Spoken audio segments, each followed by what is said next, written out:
गांव के कोने पर एक पुरानी खाली हवेली खड़ी थी। इस हवेली को देखकर हर आदमी के दिल में एक अनजानी घबराहट सी अलिफाटेती थी। लोग कहते थे कि कई साल पहले वहां रहने वाले सब लोग एक रात अचानक गायब हो गए थे। इसके बाद से ये हवेली सुनसान खड़ी है, जैसे किसी राज को अपने अंदर छुपाए हुए हो। दिन में भी वहां सन्नाटा ऐसा छाया रहता कि दरख्तों की सरसराहट भी डरा देती। गांव के 4 दोस्त अली, काशिफ, ज़ारा और आयशा अक्सर शाम के वक्त इकट्ठे बैठकर इस हवेली के बारे में बातें करते थे।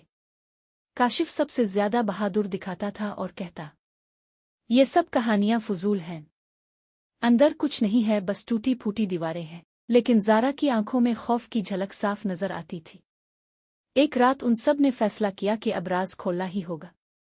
हाथ में टार्ची और एक छोटी सी डायरी लेकर वो हवेली की तरफ चल पड़े। जैसे ही वो अंदर दाखिल हुए, ठंडी हवा का झोंका उनके बदन से टकरा गया। दीवारों पर पुरानी तस्वीरें लटक रही थीं, जिनके चेहरे धुंधले हो चुके थे। जंग आलूद दरवाजे हर हल्की सी हरकत पर चरचराते। अंदर बढ़ते बढ़ते वो एक बड़े हाल में पहुंचे। फर्श पर गिर्द जिमी थी, मगर दरमियान में एक पुराना संदूक रखा था। अली ने हिम्मत करके संदूक खोला। अंदर एक डायरी थी, पुरानी और जर्द सफ़हात वाली।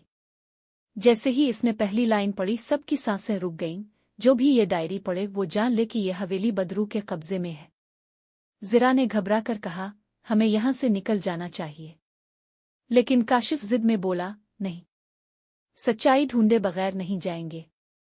अचानक दीवार के पीछे से कोई भारी कदमों की आवाज आई। चारों एक दूसरे को देखने लगे।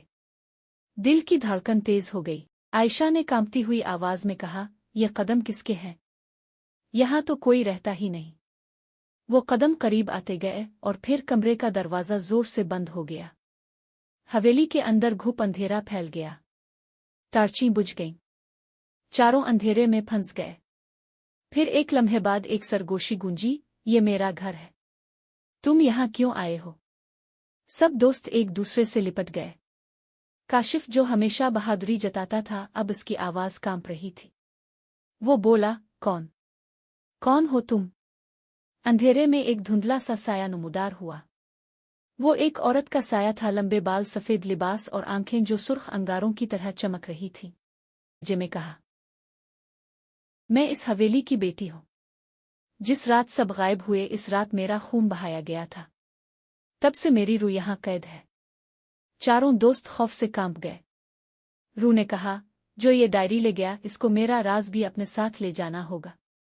अगर तुम सच जाने आए हो तो ये भी सुन लो, इस हवेली के नीचे एक कमरा है जहां मेरा कत्ल हुआ था। वहां अब भी मेरा खून जमीन पर जमा हुआ है। ज़रा चीख कर बोली, हमें यहां से जाना होगा। लेकिन अली ने कहा, नहीं, ये कहानी खत्म करनी है, वरना ये रूह कभी आजाद नहीं होगी। वो सब नीचे तहखाने की तरफ गए। जंग आलूद सीढ़ियां चरचरा रही थीं। नीचे पहुंचे तो जमीन पर वाकई खून के पुराने धब्बे नजर आए। कमरे की दीवार पर केलों से एक तावीज जड़ा हुआ था। रूह ने कहा, यह तावीज मेरी कैद है, इसे तोड़ो ताकि मैं आजाद हो सकूं। अली ने कांपते हाथों से तावीज तोड़ा। एक तेज हुआ का झोंका आया और पूरा कमरा हल गया। रूह ने आखिरी बार कहा, शुक्रिया, अब मैं आजाद हूं। इसके बाद साया गायब हो गया। कमरे में फिर सन्नाटा छा गया। जब वो सब वापस ऊपर आए, हवेली बिल्कुल खामोश थी, जैसे कभी वहां कुछ हुआ ही ना हो।